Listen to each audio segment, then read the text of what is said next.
বিচার দিবসের সেই ভয়ঙ্কর দিনে যখন সবাই শুধু নিজেকে নিয়ে ব্যস্ত থাকবে, তখন কে দাঁড়াবে সমস্ত মানবজাতির জন্য? চলুন আজ আমরা সেই দিনের সেই সুপারিশকারীর খোঁজেই বের হই, যার অপেক্ষায় থাকবে কোটি কোটি মানুষ। একবার ভেবে দেখুন তো সেই দিনের কথা।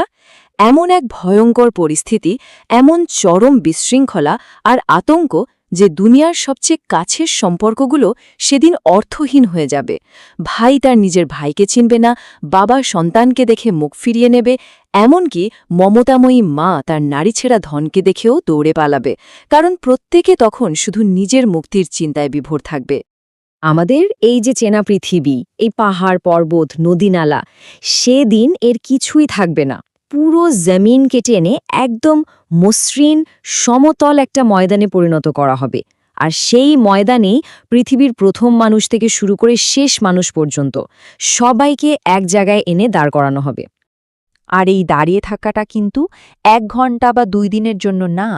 বিচার শুরু হওয়ার অপেক্ষায় মানবজাতিকে ঠাঁই দাঁড়িয়ে থাকতে হবে দীর্ঘ 50,000 বছর। মানুষের অবস্থা এমন পর্যায়ে পৌঁছাবে যে তারা ডেসপারেটলি চাইবে বিচার শুরু হোক।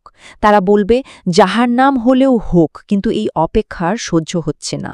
এই অপেক্ষা শুধু মানসিক নয়, এর শারীরিক কষ্টটা তো আরও ভয়ঙ্কর। সূর্যটা থাকবে মাথার ঠিক 1 বিঘত ওপরে।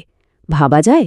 সেই প্রচণ্ড তাপে মানুষের মাথার মগজ টকবক করে ফুটতে থাকবে, আর নাক কান দিয়ে গলে বেরিয়ে আসবে, আর প্রত্যেকে তার পাপ অনুযায়ী ঘামতে থাকবে। সেই ঘামে কেউ গোড়ালি পর্যন্ত, কেউ হাঁটু পর্যন্ত, আর কেউ তো গলা পর্যন্ত ডুবে থাকবে। এই অসহনীয় পরিস্থিতিতে মানুষ তখন দিশেহারা হয়ে যাবে। তারা একজন সুপারিশকারী খুঁজতে শুরু করবে, এমন কাউকে যিনি আল্লাহর কাছে গিয়ে শুধু এইটুকু বলার সাহস রাখেন যে, হে আল্লাহ, বিচারটা শুরু করুন। এই আশায় তারা এক এক করে মহান নবীদের কাছে দৌড়ে যাবে। প্রথমে সবাই মিলে যাবে মানবজাতির আদি পিতা আদম আলাইহিসসালামের কাছে। বলবে, আল্লাহ আপনাকে নিজের হাতে তৈরি করেছেন, আপনি আমাদের জন্য সুপারিশ করুন। কিন্তু তিনি বলবেন, আমি আল্লাহর একটা আদেশ অমান্য করেছিলাম, নিষিদ্ধ গাছের ফল খেয়ে ফেলেছিলাম। আজ আমার নিজেরই ভয় হচ্ছে। নফসি নফসি, মানে আমার কি হবে? আমি খুবই লজ্জিত, আমি পারব না। এরপর নিরাশ হয়ে সবাই দৌড়ে যাবে নূহ আলাইহিসসালামের কাছে। বলবে, আপনি তো পৃথিবীর প্রথম রসুল, আপনি সুপারিশ করুন। কিন্তু তিনিও বলবেন, আমি মহাপ্লাবনের সময় আমার অবিশ্বাসী ছেলের জন্য আল্লাহর কাছে এমন একটা আবদার করে ফেলেছিলাম যা আমার করা ঠিক হয়নি। আজ যদি আল্লাহ সেই ব্যাপারে প্রশ্ন করেন, আমার কোনো উত্তর থাকবে না। নাফসি নাফসি, তোমরা অন্য কারোর কাছে যাও।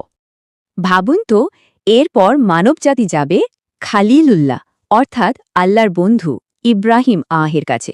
কিন্তু তিনিও অপারগতা প্রকাশ করবেন। বলবেন, আমি জীবনে 3টি এমন কথা বলেছিলাম যা কৌশল হলেও পুরোপুরি সত্য ছিল না। সেই লজ্জায় আজ আমি আল্লাহর সামনে দাঁড়াতে পারব না। নফসি নফসি। এবার মানুষ যাবে মূসা আলাইহিসসালামের কাছে, যিনি দুনিয়াতে আল্লাহর সাথে সরাসরি কথা বলার সম্মান পেয়েছিলেন। কিন্তু তিনিও বলবেন, আমার হাতে অনিচ্ছাকৃতভাবে একজন মানুষ মারা গিয়েছিল। আজ যদি আল্লাহ জিজ্ঞেস করেন কেন তাকে মেরেছিলে, আমি কোনো জবাব দিতে পারব না।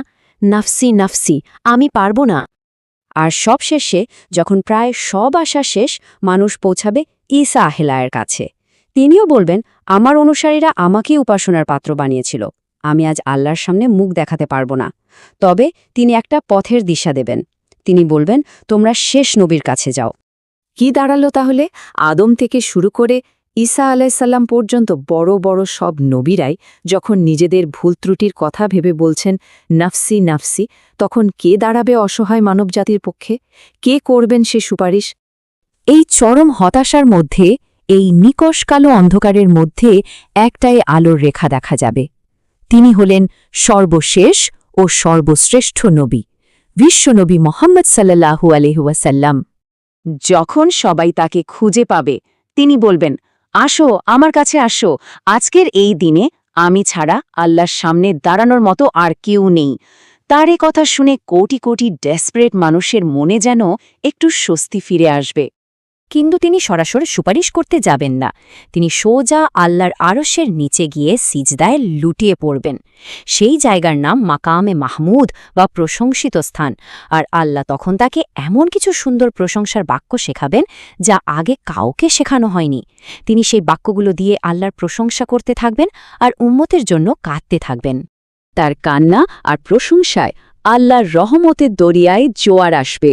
তখন আল্লাহ বলবেন, হে মোহাম্মদ, মাথা তোলো, তুমি যা চাইবে তাই দেওয়া হবে। যার জন্য সুপারিশ করবে সেই সুপারিশ কবুল করা হবে। আর আল্লাহর অনুমতি পেয়ে তিনি যখন মাথা তুলবেন তখন তিনি কিন্তু নিজের কথা বলবেন না।